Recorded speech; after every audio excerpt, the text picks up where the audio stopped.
Donc ça, le array il permet de le faire.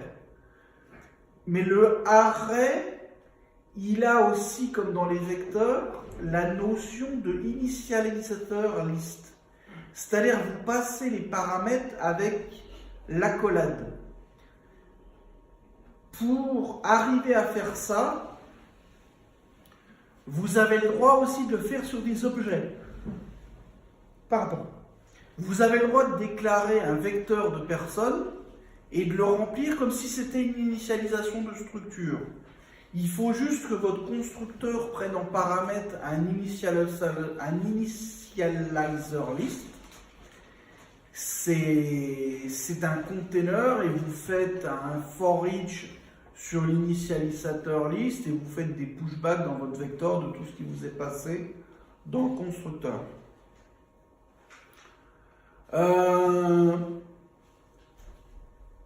Alors, dans cet exemple-là, il y a la fonction stdbin qui est utilisée pour remplacer des paramètres.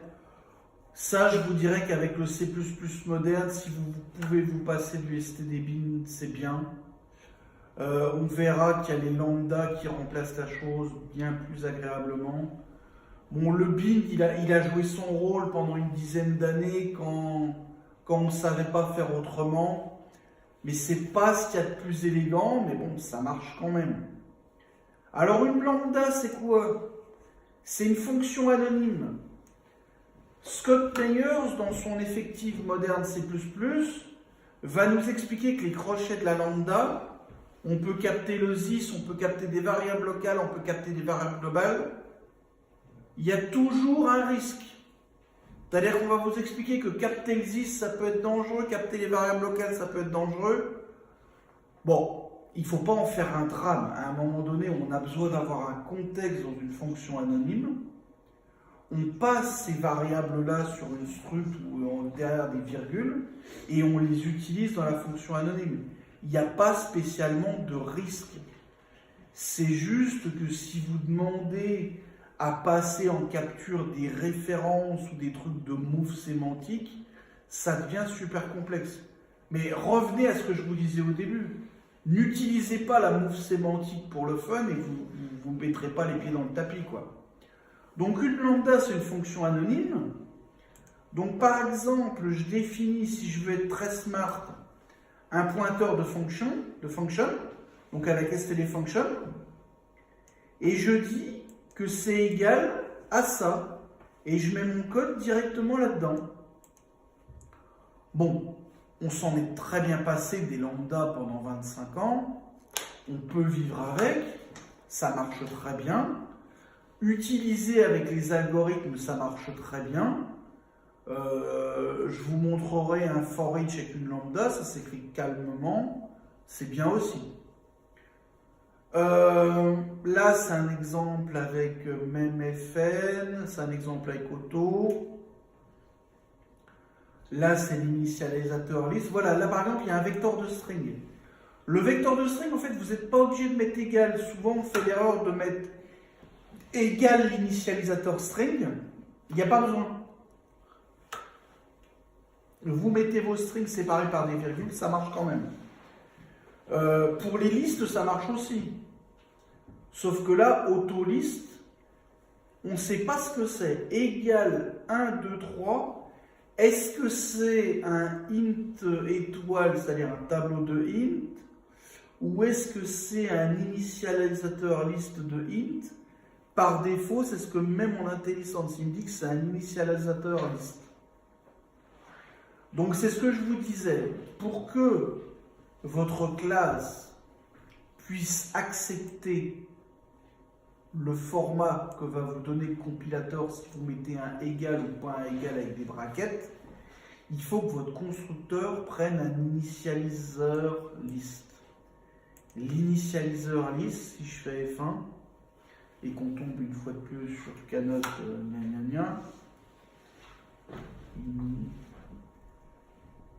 alors index initializer list. Voilà, il y a un begin, il y a un end. Donc il y a un begin, il y a un end et il y a un size. Donc vous avez un itérateur sur un espèce de container, et puis vous vous baladez, vous récupérez les éléments et vous en faites ce que vous voulez dans votre structure à vous. Alors ça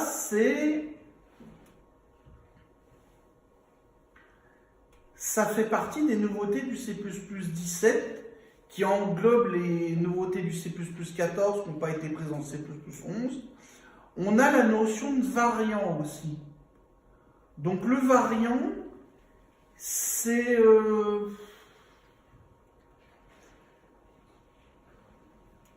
un mix entre l'union, le tuple et le vas-y que je te stocke n'importe quoi.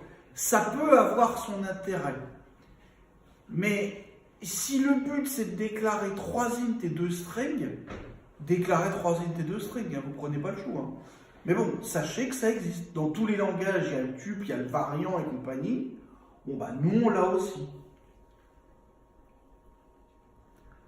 Il y a le any. Donc any, pareil, ça fait partie de ces nouveautés qu'on va retrouver dans les langages exotiques. Est-ce que tu as une value? Comment tu t'appelles? Est-ce que tu as un nom? Est-ce que je peux te caster? Bon, pourquoi pas? Le C++20 et les nouvelles standardisations ISO vont vers ce genre de fonctionnalité-là. Ce qu'on a dans le OCaml, ce qu'on a dans le F#, ce qu'on a dans le C#, ce qu'on a dans le Java. On a piqué les lambda Java parce que ça devenait indispensable, et puis qu'on voulait faire des algorithmes, par exemple comme le for each, sans avoir à déclarer la callback on each tout en haut de notre fonction. Donc on veut la mettre en vrac dedans. On veut faire un findIf directement avec une opération de comparaison en lambda. Donc ça s'explique.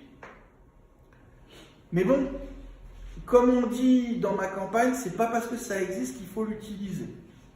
Donc c'est à vous, entre développeurs, de savoir ce qui est utile d'utiliser et si ça peut rendre service. Alors, pour la gestion des datetime, alors on a un chrono, on a un diez-include chrono. Alors rassurez-vous, je ne vous fais pas les 88 en tête de la STL, je vous fais les plus importantes. Mais par exemple, pour la gestion des dates, vous allez me dire, on avait le ctime.h dans la runtime du C, ça marche bien. On a le ctime en C++ qui wrap le ctime, les local time, ça marche aussi. Bon, bah, sachez qu'on a des templates C++ avec la notion de datetime et de timestamp, sauf que ça s'appelle des durations. Ce n'est pas des timestamps, c'est des durations.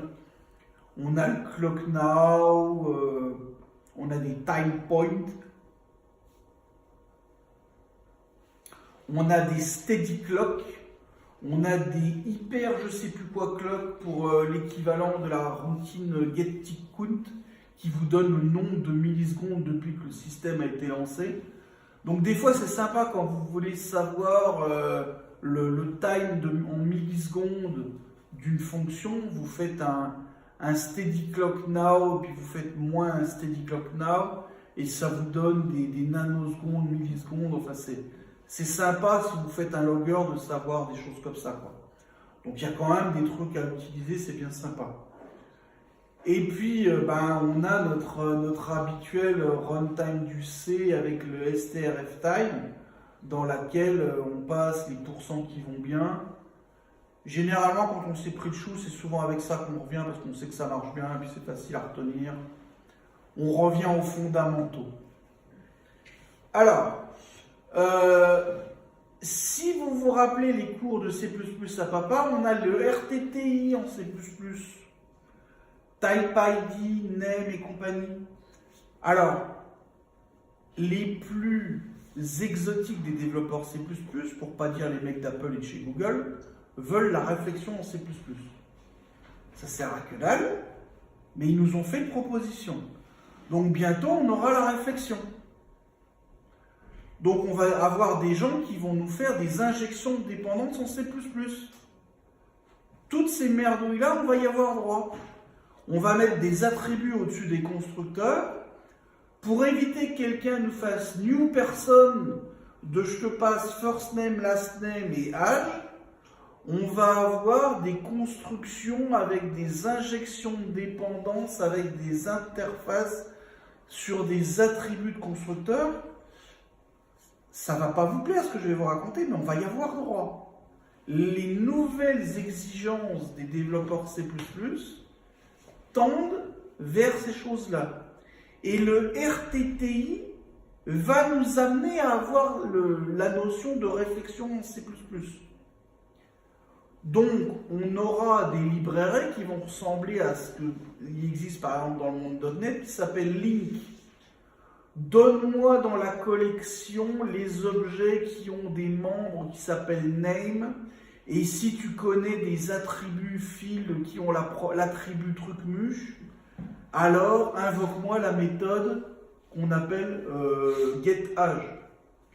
On va avoir de plus en plus de choses qui sont high level. Mais bon, les gens comme Herb Sutter, par exemple, sont les gardiens du temple.